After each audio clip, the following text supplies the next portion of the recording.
கோவை அருகே பூண்டி வெள்ளியங்கிரி மலைக்கோயில் அன்னதான சமையலறைக்குள் யானை புகுந்ததால் பரபரப்பு ஏற்பட்டது.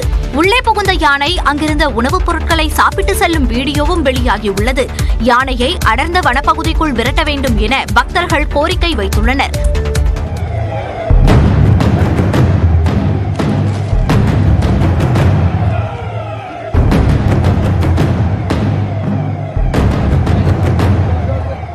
அதேபோல கோவை ஆலந்துறை பகுதியில் யானை ஒன்று ஆக்ரோஷமாக உலா வந்தது. யானை ஆக்ரோஷத்துடன் நாலாபுரமும் சுற்றி ஓடிய நிலையில் யானையை விரட்டும் பணியில் வனத்துறையினர் ஈடுபட்டுள்ளனர்.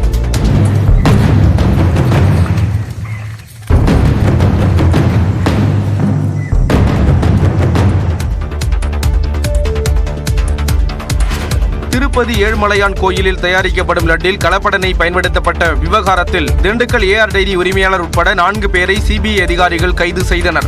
ஆந்திர முன்னாள் முதலமைச்சர் ஜெகன்மோகன் ரெட்டியின் ஆட்சியின் போது திருப்பதி ஏழுமலையான் கோயிலில் லட்டு உள்ளிட்ட பிரசாதங்களை தயார் செய்ய பயன்படுத்தப்படும் நெய்யில் மாமிச கொழுப்பு கலக்கப்பட்டதாக முதலமைச்சர் சந்திரபாபு நாயுடு குற்றம் சாட்டினார். நாடு முழுவதும் பெரும் அதிர்வலையை ஏற்படுத்திய இந்த விவகாரத்தை சிபிஐ, ஆந்திர அரசு மற்றும் மத்திய உணவு பாதுகாப்பு துறையைச் சேர்ந்த அதிகாரிகளை உள்ளடக்கிய சிறப்பு புலனாய்வு குழுவை அமைத்து விசாரிக்க உச்சநீதிமன்றம் உத்தரவிட்டிருந்தது. இந்நிலையில் திண்டுக்கல்லைச் சேர்ந்த ஏஆர் டைரி நிறுவன உரிமையாளர் ராஜசேகரன் மற்றும் உத்தரப்பிரதேசத்தைச் சேர்ந்த நெய் உற்பத்தி நிறுவனத்தின் உரிமையாளர்களான விபின் குப்தா, ஒமில் ஜெயின், அபூர்வா சவடா ஆகியோரை சிபிஐ அதிகாரிகள் கைது செய்தனர். இதனிடையே திருப்பதியில் முகாமிட்டுள்ள சிறப்பு விசாரணை குழு அதிகாரிகள் கலப்பட நெய் விவகாரத்தில் தங்கள் விசாரணையை துரிதப்படுத்தியுள்ளனர். அதன் பொருட்டு சிபிஐ வசம் தற்போது இருக்கும் ஏஆர் டைரி நிறுவன ராஜசேகரன் உள்ளிட்ட 4 பேரையும் திருப்பதி நீதிமன்றத்தில் ஆஜர்படுத்தி காவலில் எடுத்து விசாரிக்க திட்டமிட்டுள்ளதாக கூறப்படுகிறது.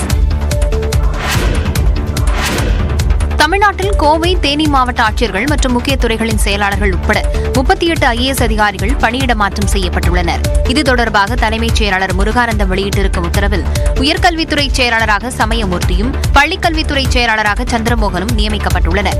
பொதுப்பணித்துறை செயலாளராக இருந்த மங்கத்ராம் சர்மா நீர்வளத்துறைக்கு மாற்றப்பட்டுள்ளார். பொதுப்பணித்துறை செயலாளராக ஜெயகாந்தன் நியமிக்கப்பட்டுள்ளார்.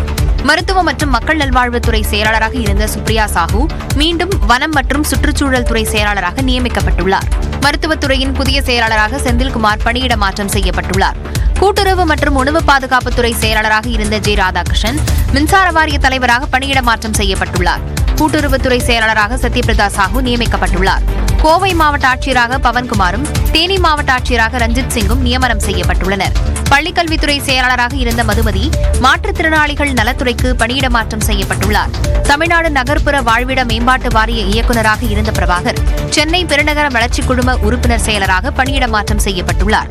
பேரூராட்சிகளின் இயக்க இயக்குநராக இருந்த கிரண் குராலா தமிழ்நாடு குடிநீர் வடிகால் வாரிய மேலாண்மை இயக்குநராக பணியிட மாற்றம் செய்யப்பட்டுள்ளார்.